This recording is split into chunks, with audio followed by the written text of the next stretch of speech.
खट्टा खाने वाली चुड़ैल। रात को अचानक राधिका मौसी को किचन से कुछ गिरने की आवाज आई। उन्होंने बाहर निकल के देखा तो किचन में उन्हें कोई सफेद साड़ी में दिखा। वो चीख पड़ी, हे भगवान, आलतू जलाल तू आई भला को टाल तू, आलतू जलाल तू आई भला को टाल तू। राधिका मौसी को चीखते सुनकर श्रवण बाहर आता है भागते हुए। अरे माँ, क्या हुआ? क्या देख लिया? दादी माँ आ गई क्या सपने में? अरे बेटा, रसोड़े में देख तो कौन है? श्रवण रसोड़े में झांक कर देखता है और उसे कोई नहीं दिखता अंदर। अब रसोड़े में तो कोई नहीं है माँ। कोई सफेद साड़ी में नहीं है क्या? नहीं माँ, कोई भी नहीं है। चिल्लम चिल्ली की आवाज सुनकर काजल भी वहां आ जाती है। अब क्या हो गया माँ जी? अरे बेटा, रसोड़े में एक चुड़ैल थी सफेद साड़ी में। अरे क्या कर रही थी वो अंदर? अरे बताया नहीं, कल आएगी ना तो पूछ लूंगी। चुड़ैल जी, आपका क्या प्लान है? माँ जी, रात बहुत हो गई है, आपने कोई बुरा सपना देखा होगा, चलिए सो जाइए। राधिका मौसी सोने तो चली जाती है, पर उनको रात भर नींद ही नहीं आती। वो कुछ भी उलझुल बातें सोचने लगती है। कहीं चुड़ैल की वजह से तो घर में टेंशन नहीं हो रहा, कहीं उसी की वजह से तो वो दादी नहीं बन पा रही।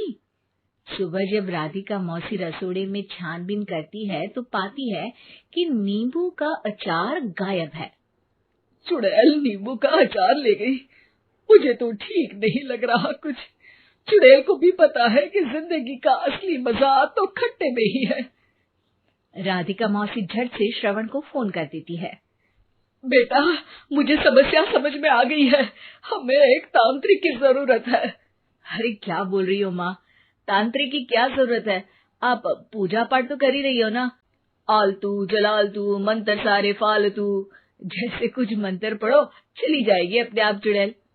अरे नहीं बेटा, कभी चुड़ैल को कम नहीं समझते। अरे तुझे पता भी नहीं चलेगा कि कभी वो छल करके काजल की जगह घर की बहू खुद बन जाएगी। क्या माँ, कुछ भी बोल रही हो? कहाँ काजल और कहाँ चुड़ैल? वैसे एक बात बताओ, काजल को अगर गाने के लिए बोल देना तो चुड़ैल काजल की आवाज सुनकर घर तो क्या, धरती लोग छोड़कर चली जाएगी। तुम ना पढ़े लिखे बच्चे हर चीज को मजाक समझते हो। तुम रहने दो, मैं खुद ही तांत्रिक को बुला लेती हूँ। अच्छा सुन, शाम को इमली लेके आना। क्या है कि चटनी खाए बहुत दिन हो गए है ना। नहीं माँ, इमली तांत्रिक से ही मंगवा लो ना, आटा वगैरह भी उसी से पिसवा लेना। देखो मुझे काम करना है।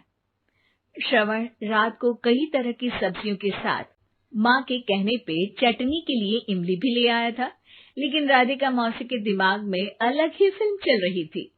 उन्हें अब सिर्फ शक ही नहीं यकीन होने लगा था कि शायद चुड़ैल ने श्रवण पर अपना जाल बिछा दिया था, जिस वजह से श्रवण उनकी बात ही नहीं मान रहा था। पर कोई नहीं, आने वाली रात में राधिका मौसी खुद तैयार हो गई चुड़ैल को पकड़ने के लिए। रुद्राक्ष की माला, तुलसी का पत्ता, हनुमान चालीसा सब हाथ के पास ही था, बस चुड़ैल का इंतजार था। और जैसा राधिका मौसी ने सोचा था वैसा ही हुआ। वो चुड़ैल उस रात भी आई, पर वो राधिका मौसी से तेज निकली और राधिका मौसी के उससे पकड़ने के पहले ही वो भाग खड़ी हुई। जरूर बहू पे साया है उस चुड़ैल का, तभी तो श्रवण के कमरे में गई है। और अगली सुबह राधिका मौसी पिछली रात हुए हमले में किन चीजों का नुकसान हुआ उसका हिसाब लगा रही थी। उनके खेमे से एक आम के अचार की शीशी भी गायब हो चुकी थी, और वो इमली भी जो कल श्रवण लेकर आया था। राधिका मौसी इस बारे में सोच ही रही थी कि श्रवण जल्दी से रसोड़े में आकर दवाइयों की पोटली ढूंढने लगता है। अरे बेटा, क्या हो गया? अब माँ, वो काजल की तबीयत खराब है, बहुत घबराहट हो रही है उसे। हे भगवान, मैंने पहले ही कहा था कि तांत्रिक को बुला लेते हैं, पर नहीं, अब देखो उस चुड़ैल ने काजल को अपने वश में करना शुरू भी कर दिया है। हालांकि श्रवण भूतों में विश्वास नहीं करता था, पर अब वो भी डर जाता है और राजी हो जाता है एक तांत्रिक को बुलाने के लिए। कुछ ही घंटों में तांत्रिक आ जाते हैं और राधिका मौसी तांत्रिक जी को सब बता देती है। घोर संकट, घनघोर संकट, चुड़ैल को मारू जोर चाकट, ओम भट स्वाहा खटखा के आहा। अरे ये क्या मंत्र है? मेरे खुद के ओरिजिनल मंत्र है, कल रात को ही लिखे हैं, अच्छे लगे तो दाद चाहूंगा। एक और मंत्र सुनो। अर्ज किया है आब्राकडाब्रा, दिल्ली बम्बई आगरा, चंदा मामा सोवरले सुरन मामू जारा। ये मंत्र है? अरे कोई 40 वालीसा पढ़ो ना।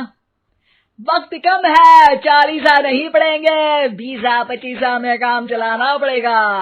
अलग निरंजन जाके लंदन, मुफ्त का मंजान घिस मेरे नंदन। अरे जल्दी करो तांत्रिक जी, जल्दी करो। तांत्रिक अपने उल झलूल मंत्र पढ़ने लगता है। श्रवण को तांत्रिक पे शक होता है। वो अपने एक डॉक्टर दोस्त को कॉल कर देता है ताकि कोई अनहोनी हो तो इमरजेंसी में चीजें मैनेज हो जाए। तांत्रिक धुनी रमाता है, जिसकी वजह से कमरे में काफी धुआं हो जाता है और जिसकी वजह से बहू की घबराहट बढ़ जाती है। अब भागेगी चुड़ैल। हाँ।